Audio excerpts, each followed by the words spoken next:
Hello hi welcome back to our channel. ఏంటి అని చూస్తున్నారా? ఇవాళ మన ఇంట్లో తొలి ఏకాదశి స్పెషల్ గుత్తి వంకాయ అండి. సో ఈ బౌల్ని చూసారా, ఇది ట్రిపుల్ లేయరు. సో నేను కొత్తగా తీసుకున్నాను, ఈ మధ్యన అందరూ వాడుతున్నారు కదా. సో ఇది అరౌండ్ 1200 పడ్డదండి. సో ఇలా ట్రిపుల్ లేయర్ వాడడం వల్ల మన హెల్త్కి ఎలాంటి హానికరం ఉండదు.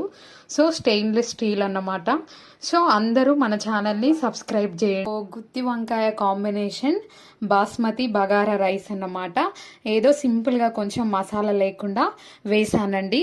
సో బాస్మతి రైస్ గుత్తి వంకాయ తింటే టేస్ట్ అనేది చాలా బాగుంటుంది. ఇలా మీరు ట్రై చేయండి. ఎప్పుడైనా కొంచెం పని ఎక్కువ ఉందంటే ఇలా బాస్మతి రైస్తో బగారా వేసుకొని సింపుల్గా గుత్తి వంకాయ వండుకుంటే అయిపోతుంది. Thank you so much for taste ఎలా ఉందో చెప్పండి ఇలా చేసి.